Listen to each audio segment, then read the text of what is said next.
The beauty of nature is unbelievable. Looking all around you, can you hear the birds, the breeze, the wind? Just everything is delightful. And so I spent years, most of my life, looking for divinity, looking for God, not knowing, how do I find God? Is God in religion? Where is God?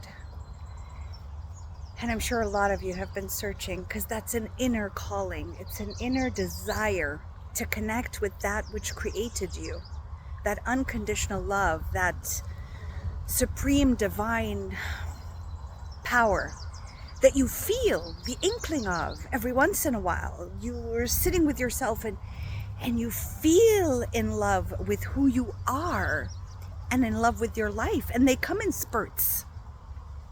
And so you start to search, you start to look, you start to read religions and see, well, is God here, in the scriptures, in the writing, in the words? If I immerse myself enough, if I study this enough, will I find God? Will I find my truth? Will I find myself?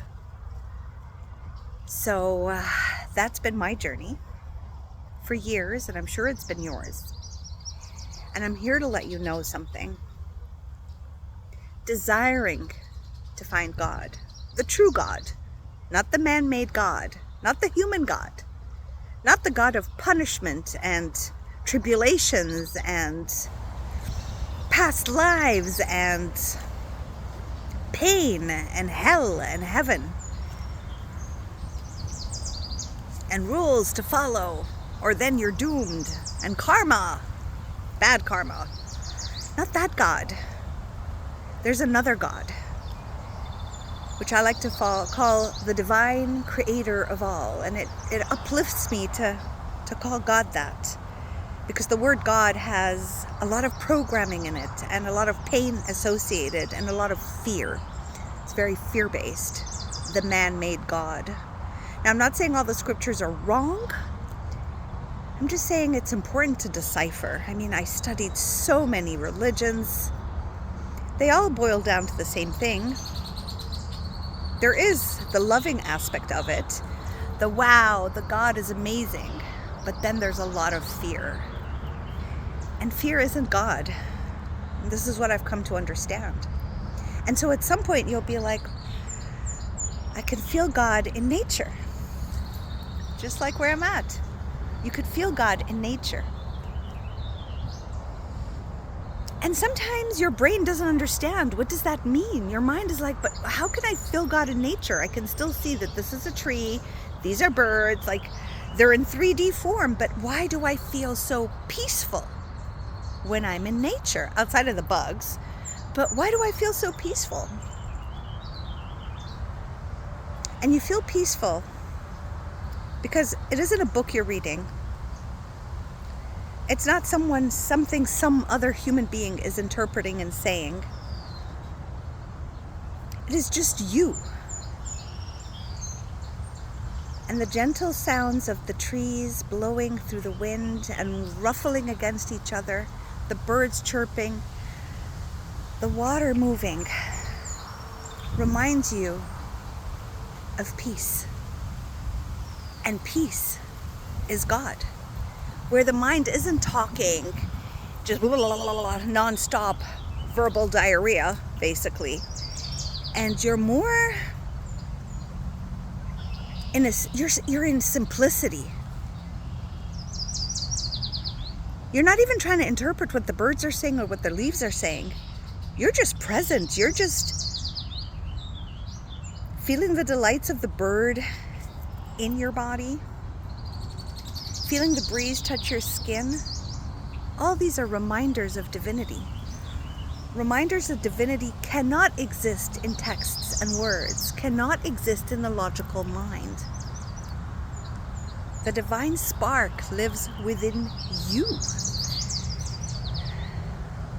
God is you, and you are God, and everything in nature around you that's simple, that isn't trying to make logic out of anything. There is no logic in God.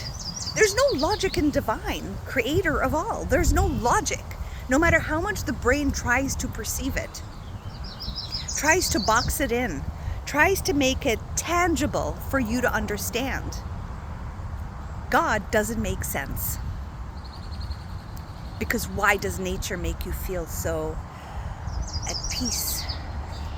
It doesn't make sense. We could put logic all over it. We could say, well, it's because of the birds and the breeze and there aren't any humans around and I get to sit with my thoughts. But even sitting with your thoughts in your living room don't feel the same as sitting with your thoughts in nature.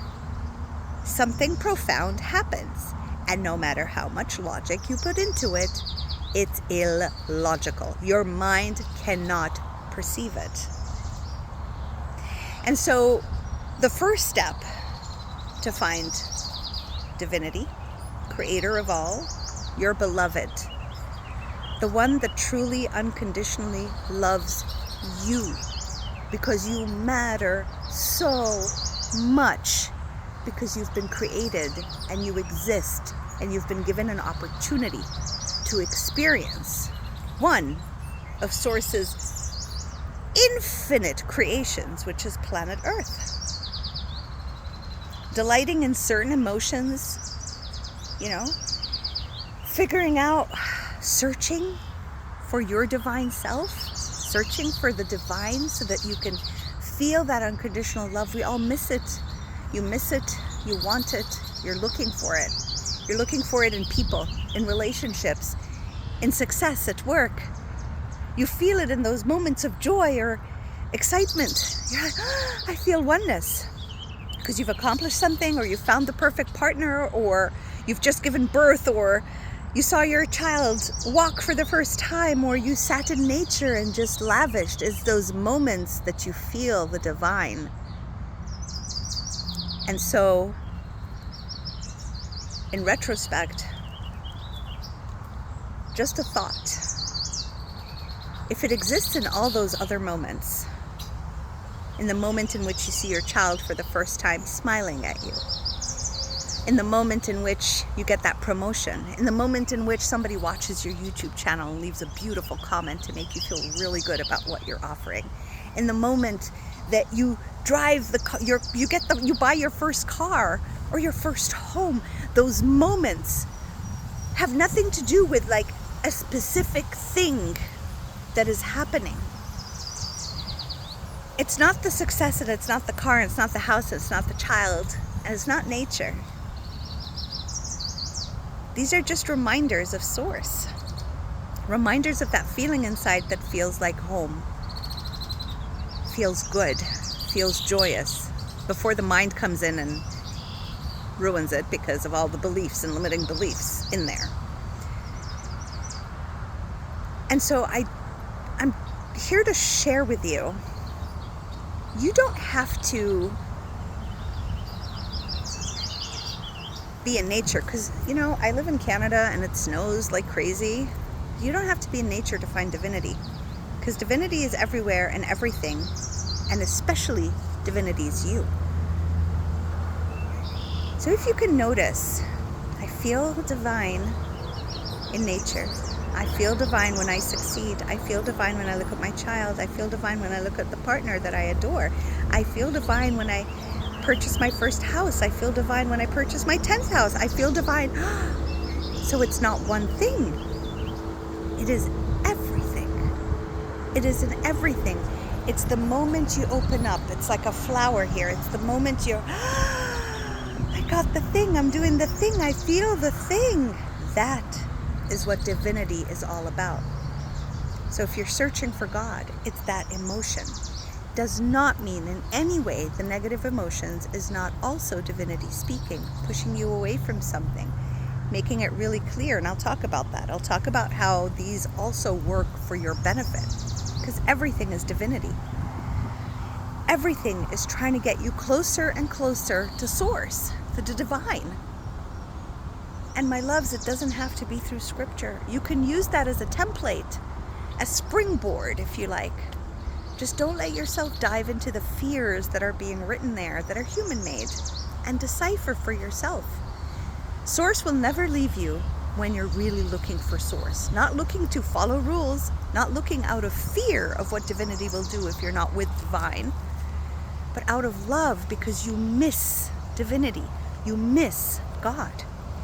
And so, step one, it is summer now. Step into nature. Go somewhere that's isolated and just sit for a bit. Let go of everything your mind has to say about God or not God, or you can find God in a tree or in a breeze. You want to find God in you.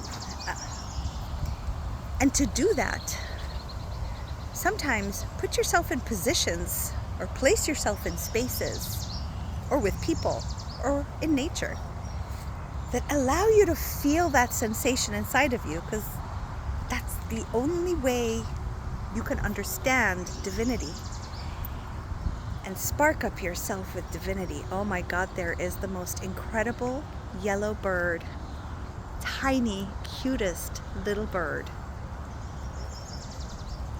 What an omen. What a beautiful omen of the way to feel divine. Like, I just felt that.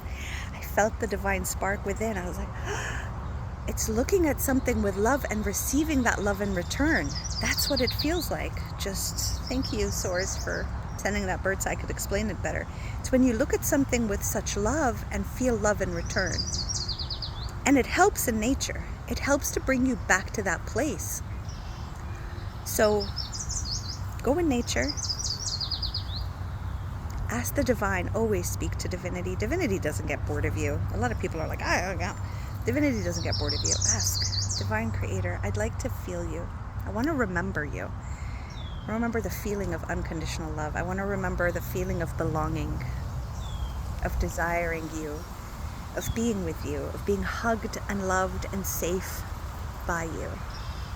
Please show me deeply and clearly. Thank you. And trust that you will be shown, because you matter and you are loved and adored. And divinity is the feeling you feel when you're in alignment with yourself, and the words in your head have no effect over you. It doesn't mean it's bad. The words are not bad. They get you to where you need to go. If you're interested, I'll share that in another video on how to work with those limiting beliefs that guide you closer to divinity and to find the gifts within what you believe to be your disempowered self. Which, if you're interested, I do have a book called Discover the Gifts of Your Disempowered Self. You'll find the link in the description. It's so powerful. It was channeled through me within 2 weeks. The book was written. And all the pictures took a month, but I could see images, because I see images, I hear things. I just want to connect with divinity as often as I possibly can. So let me know how you felt about this. How have you discovered divinity? The moments in which you felt divine yourself. You felt divine, and that's divinity. I love you so much. Take care of yourselves. Subscribe, like, share. Let's bring light to the world and divinity in all our hearts. Take care of yourselves, my beautiful souls. Bye.